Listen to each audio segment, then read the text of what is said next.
edition, we go into Sports Review Wrestling, May 1988, in an interview with Paul E.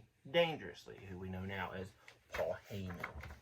So here we go, guys. Braden will be the questionnaire, and I will do the answers. First, we got a little, a long part that they put, the intro that they put in front of it. Sports Interview Wrestling, Paul E. Dangerously. Though a pro manager for only about 2 years, Paul E. Dangerously has made a name for himself worthy of 2 decades in the sport. As the manager of Tommy Rich and Austin Idol in the CWA, Dangerously helped orchestrate one of the most shocking incidents in that region's history, the cutting of Jerry Lawler's hair. It was a shining moment of glory for the young rule-breaking manager. But the glow of victory soon faded as Rich and Idol turned their back on Dangerously, driving him out of the area. His resourcefulness still intact, Dangerously persuaded Dennis Condrey, who had just been fired from Jim Cornette's Midnight Express, and Randy Rose to reunite their original Midnight Express. They quickly began to dominate AWA tag team action, and in October they captured the AWA World Tag Team title from Lawler and Bill Dundee. Rich, meanwhile, had followed Dangerously to the AWA. To combat his enraged foe, Paul hired Adrian Adonis. The subsequent Adonis-Rich feud gave Dangerously even more publicity, but events once more worked against him. A disputed result in a match between the Express and the Midnight Rockers led to the Rockers winning their second AWA World Tag title. Convinced he'd gone a raw deal, Dangerously left the area in a rage and dissolved the Express. With Rhodes still under contract, Dangerously traveled to Georgia and the Southern Championship Wrestling promotion, where Rich was waiting to greet him. A Rose-Rich match soon followed. Seeing that this man was going to lose, Dangerously made a call on his ever-present cellular phone, and lo and behold, Austin Idol ran out to ringside, grabbed the phone, and jumped into the fray. In minutes, Rich's face was a horribly bloody mess. Bill Dromo, president of Southern Championship Wrestling, confiscated the phone, but Dangerously was able to get it back with the help of his attorneys. The flames of that incident still burning, assistant editor Andy Rodriguez flew to Marietta, Georgia to get the full story. Dangerously was anxious to give his side of things. Rodriguez said he didn't need much prodding to get the interview started. Paul, let's start with this latest incident. I saw a tape of the Rose Rich match, and I have to tell you, I've never seen a wrestler bleed so much. It looked as though Rich had been hit in the face by a truck. What happened to him goes far beyond. It's a criminal act. So, when do you want me to start crying, huh? The man bleeds like a pig because he is a pig. He's an annoyance to me, an embarrassment to his family, and a disgrace to wrestling. I'm only sorry that Austin and Randy didn't do a more complete job. Other than that, I took extreme pleasure in Rich's predicament. I enjoy watching that dirty redneck get hurt. Your sadistic tendencies aside, how are you going to deal with Rich if you couldn't finish off this time? Clearly the man is after you. He followed you to the AWA, and he was waiting for you here. Following me is one thing, my friend. Catching me is another. Tommy Rich is purely a fluke. He keeps bragging about how he was once NWA World Champion. Do you know how long he held the title for? 4 days. That's it. 4 measly days. Rich is not only a has-been, he's a never was. He's a no-talent bum masquerading as a wrestler, and a bad one at that. Somebody says we gonna go out and kick some booty and have a good time, and we gonna beat up Paul E. Dangerously. Come on, the man is an idiot. I have nothing to worry about.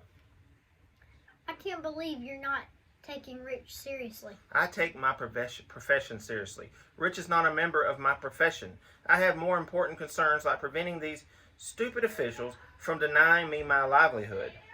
How are they doing that? Haven't you been paying attention? They tried to take my phone away. Bill Dromo thinks he has the right to just step in and take anything that belongs to me. Somebody better teach that stuffed shirt how to use executive power wisely. He acted responsibly. I don't use that phone to beat Rich senseless. Anyway, you got the phone back. Besides, why didn't you just buy another one? That's not the point, man. Dromo set a bad precedent. Like they say, it's not the money, but the principle. That happened to be my favorite phone, the finest technology has yet to offer.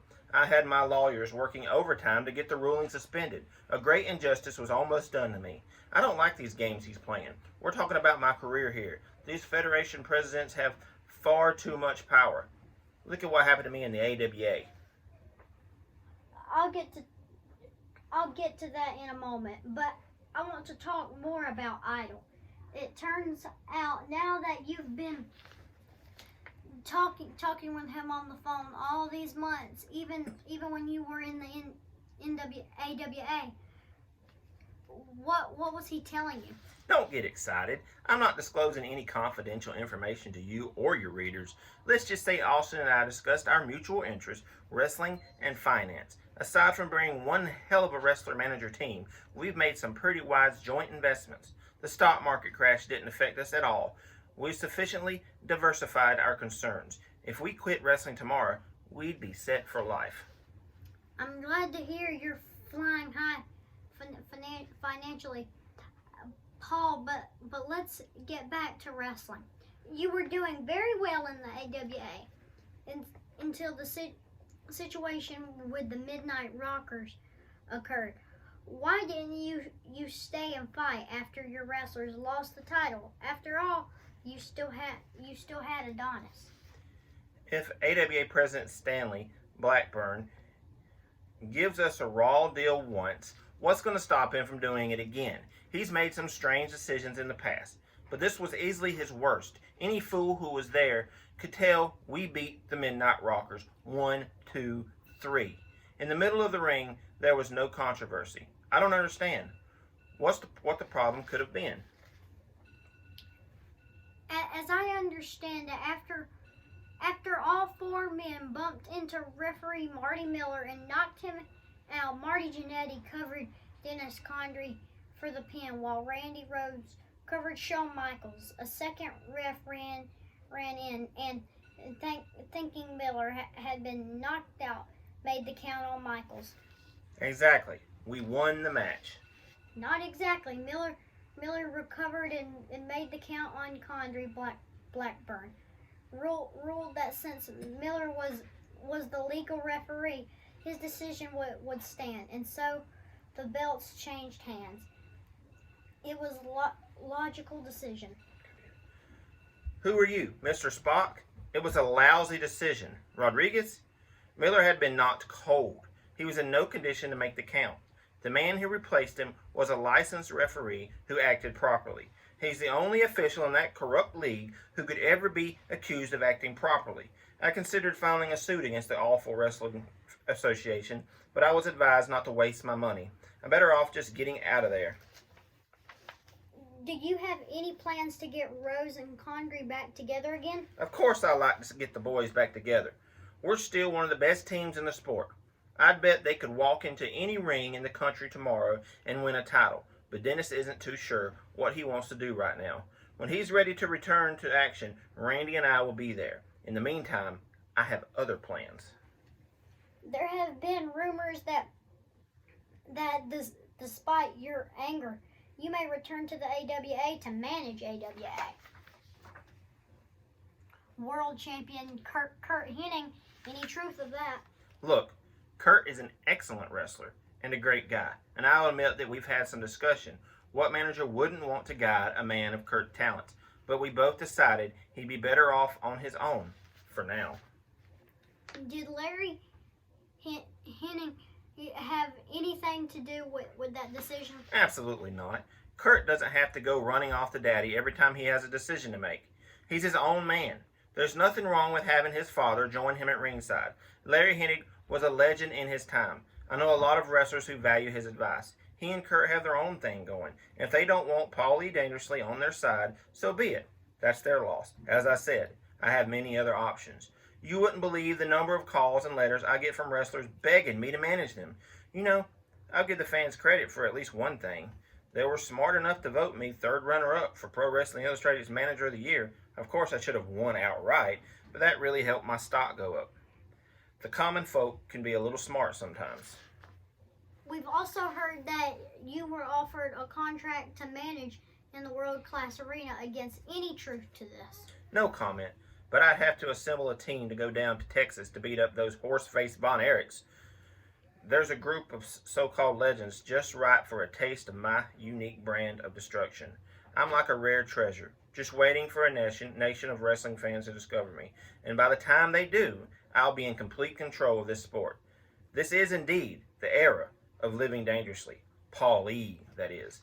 There we go, guys. That is the interview with Paul E. Dangerously from Sports Review Wrestling from May 1988. Thank you guys for checking us out. You can find our videos at onewrestlingvideo.com and on the One Wrestling YouTube channel. And also find us at Brad's Collection and Braden's Toy Show. We'll see you next time. Goodbye. Bye.